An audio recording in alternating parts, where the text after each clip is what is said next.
What has candles and usually accompanies a cake? That's right, birthdays. The Ultimate Homeschool Podcast Network is celebrating 10 years. What does that mean for you? It means we have a track record of being the #1 homeschool podcast network with 10 years of bringing you fabulous homeschool podcasts all in one place. My name is Felice Gerwitz, and I'm the founder of Media Angels and this Ultimate Homeschool Podcast Network. When I started in 2013, I had no idea how big we'd grow. I asked a handful of my friends if they'd join me on the network, and many are still here with me today. We've been consistent for 10 years, and we are a hardworking bunch of homeschool parents who are also podcasters. And we really care. We care about you. We're here for you as you navigate homeschooling, and we're here for you 24/7 on every podcast platform, and we're always free.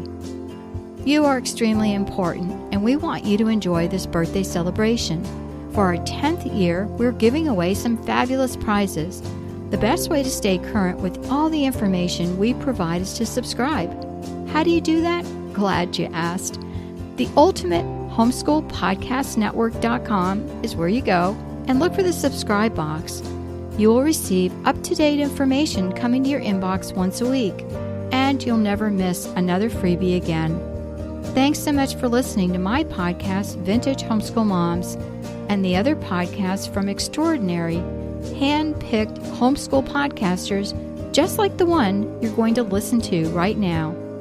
Thanks for making our 10th year special.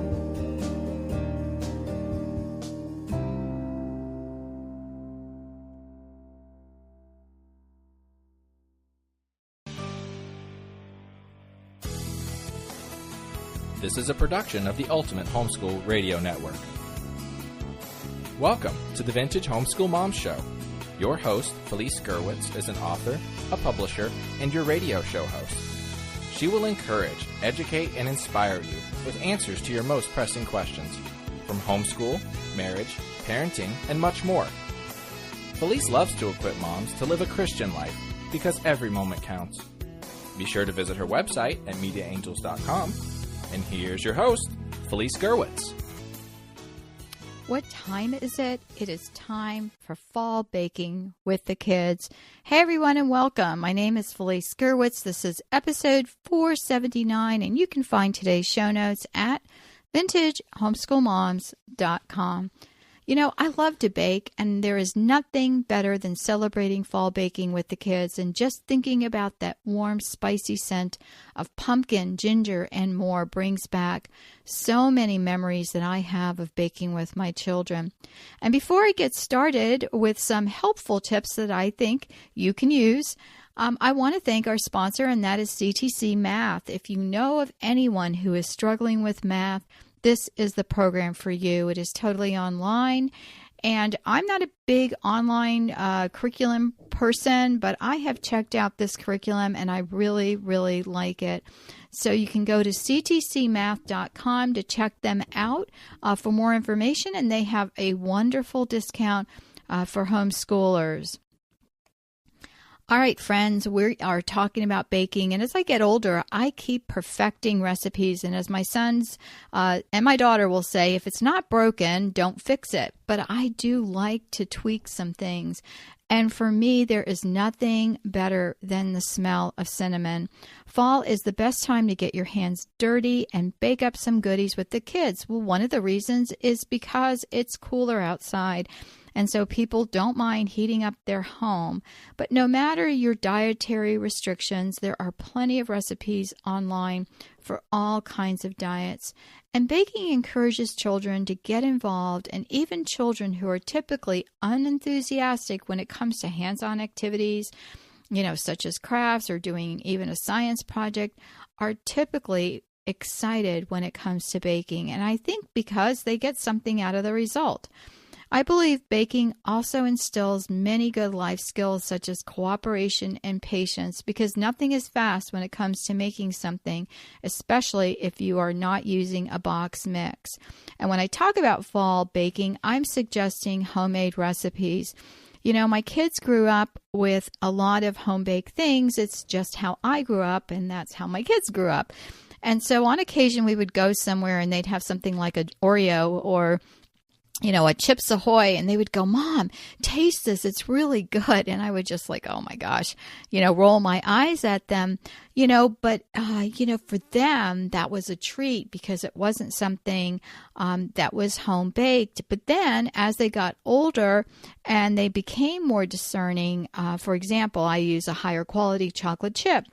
And, when my kids moved away and got their own places, my daughter, who was married and on a very strict budget and still is because she has many kids, she said to me, that is one place I don't, cut corners is on chocolate chips because it really makes a difference. So there are some things that we do and we instill in our kids that they'll carry on as well. And, you also need to know where you live, right? Because, if you're up in the mountains, that's always difficulty when you're doing baking, not difficult, how to arrange for the altitude. And living in Southwest Florida, the same thing. Humidity is a factor in baking.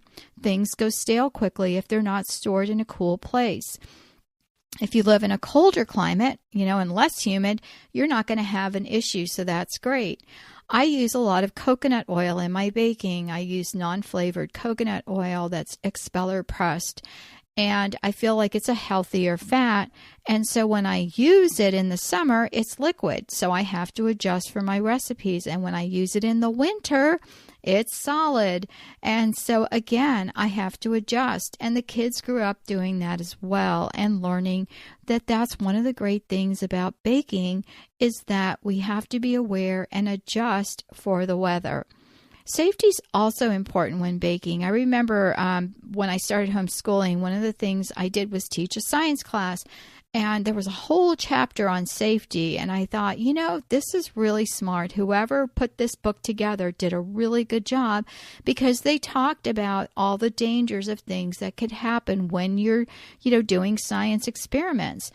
And the kids learn that quickly with baking. They learn that heat burns. They also learn, to be careful and to use mitts and to not touch something when it comes out of the oven. Also, when you're cooking on the stove. And of course, there are sharp knives. So there are plenty of books in the library or bookstores that focus on baking with kids. And these books are a good starting point if this is something that's new to you. My grandson's birthday's coming up, and one of the things I bought him was, 20 easy kid recipes. I have no idea if he'll like it. I'll have to let you know in a future episode.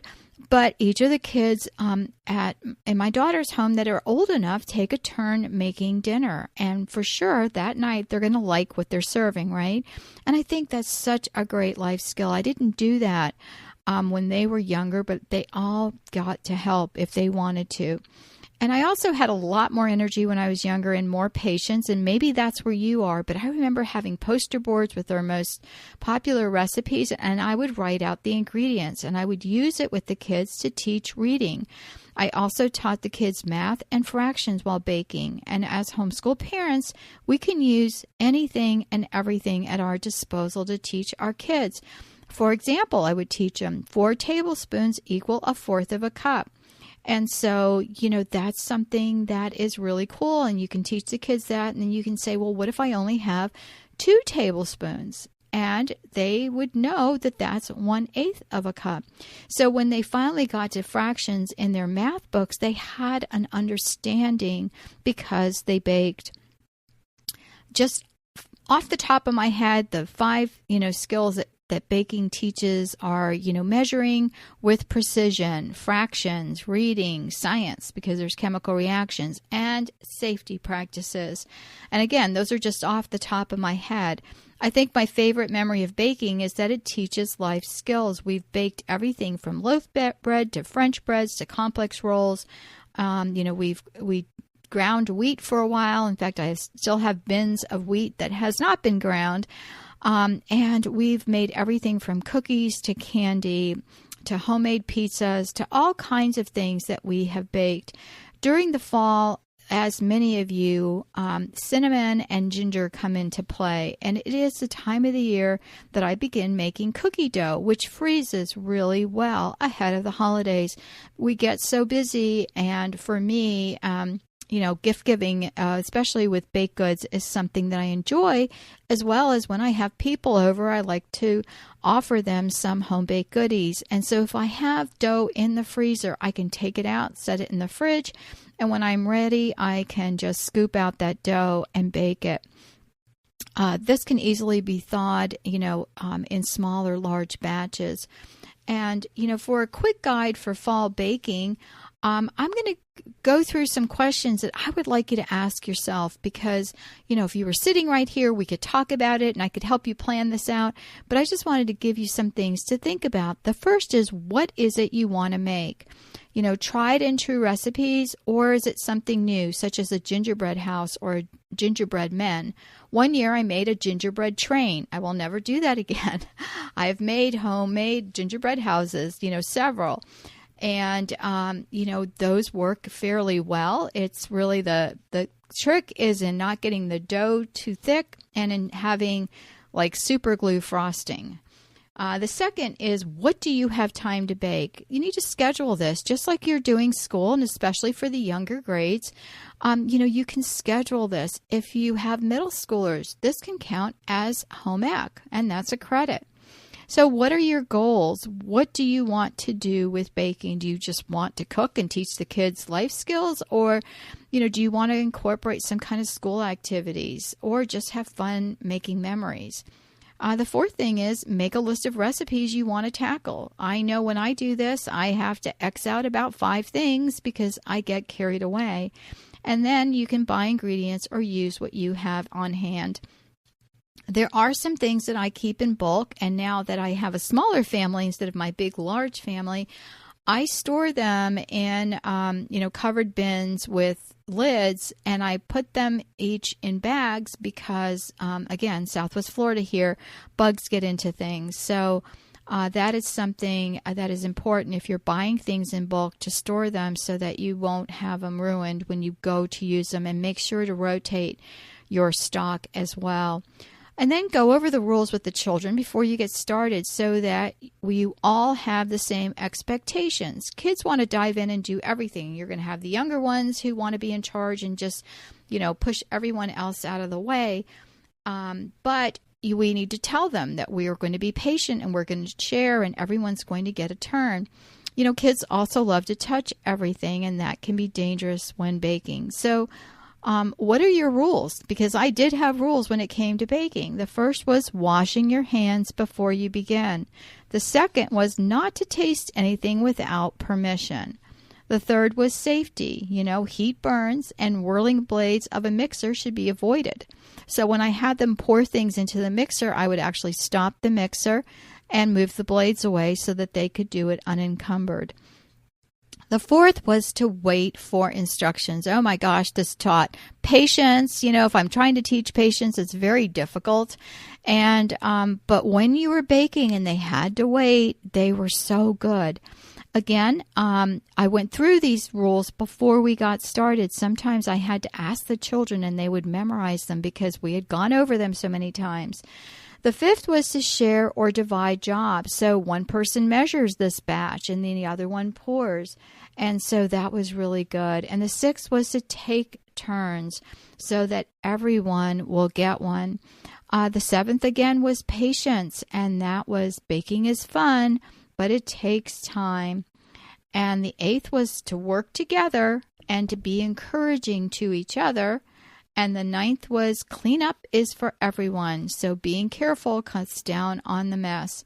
And the 10th was tasting once the food cooled. One of our all-time favorite recipes are gingerbread, and that was something that I could make ahead. The gingerbread dough froze really, really well. I had a really good recipe for that. Layer cookies, that's something that's fast and easy that you can make. And what's really nice about layer cookies is that the kids get to use, I have a small little mixer that actually it crushes things, and so the kids could put graham crackers in and crush those up, and that was really fun. And my daughter actually perfected my husband's grandmother's fudge, and this is not the soft fudge. It's more of that hard, brittle fudge, and the only praise report I have is that I personally don't like it because it's so ultra-fattening, and it's so sugary to me, but everyone in my family absolutely loves it, and the extended family asks my daughter for this fudge for gifts during Christmas. So it's something that, during off seasons is when you work things up and you can perfect the recipe. My focus when baking is usually on cookies because they last the longest in terms of freshness. I have wonderful recipes for yummy sugar cookies, those big chewy kind with the thick chocolates or the sugar sprinkles on top. But they go stale in 2 days where I live and have to be kept in the refrigerator for freshness. So keep that in mind when you're deciding on what you want to bake. If you have larger households like my daughter, this is not an issue because cookies and things like that don't last as long. And also kids are less discriminating when it comes to freshness. And so that's important. Another thing that I've talked to people about that like to bake is this a time to be creative or is it not? And one of my favorite tips when baking is to be creative without changing the recipe too much. In other words, you can be creative with shapes or decorating, but try to stick to the original recipe at least one time. My mother was a great cook, but not a great baker because she baked by eye, similar to her cooking. So by eye is hit and miss. Sometimes she remembered the baking powder, sometimes she didn't. Recently, I did that with biscuits. I didn't go through my recipe because I have it memorized. How many of you are out there raising your hand that you have it memorized? And so I forgot to put the shortening in it. And again, I use coconut oil. And so everything was beautiful and light and flaky. But when I tasted it, I said, okay, what did I do wrong? Well, my family slathers everything with honey and they didn't notice it, except for those of us that eat it with apple butter. We could taste the difference. And when I thought back over what I did, I remembered that I had not put the shortening in. And so that makes a difference. So, sometimes you do things and you make them differently. For example, if you're making strawberry shortcake, you can decide to sugar the strawberries or not. You can decide to set your whole cake up with strawberries in the middle. If you're going to eat it all at one time, that's perfect. But if not, strawberries do tend to shed a lot of water. And that yummy strawberry juice soaks into the cake, and it's delicious the first day, but after a few days, the strawberries taste rubbery and the cake is soggy. So again, something to consider. What will you bake? There are so many different things that you can, and I looked quickly online, and All Recipes has a whole segment on easy to make recipes with kids. There are many other websites as well that you can use to bake with children. I found that kids are happy to just count as you put in the ingredients, and I usually have the kids break eggs or measure flour separately, and then I would put in the flour by measuring it again. Eggs are probably the last skill I had the kids practice. There's something about eggs. They just all want to break them, and it's so high on their list.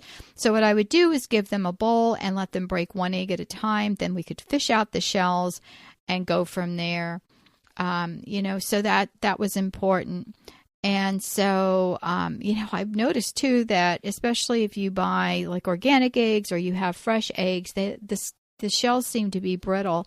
And they crack, even with adults doing them without getting shell in, it gets harder and harder. And then the holidays, what is that key ingredient you want to use for the holidays? Like for the example, during the summer, we use whatever's fresh, what fruit's available. I know we can get things all year long, but it's really good to have locally sourced fruit. Pumpkin is also something that I stock up on this time of the year. And how do I do that? Well, I buy baking pumpkins in bulk. I can get them from a wholesaler locally or the grocery store, and I bake pumpkins by cutting them in half. One of my husband or my stronger kids take care of this for me. And I place the halves downstairs and let me try that again. I place the pumpkin halves face down on a large baking pan with a small amount of water. Then I cover it, and once the pumpkins are soft, you can easily scoop out the pulp, and I have one of those mega blenders, and so I just puree the pumpkin in a food processor or one of those, great blenders that we have.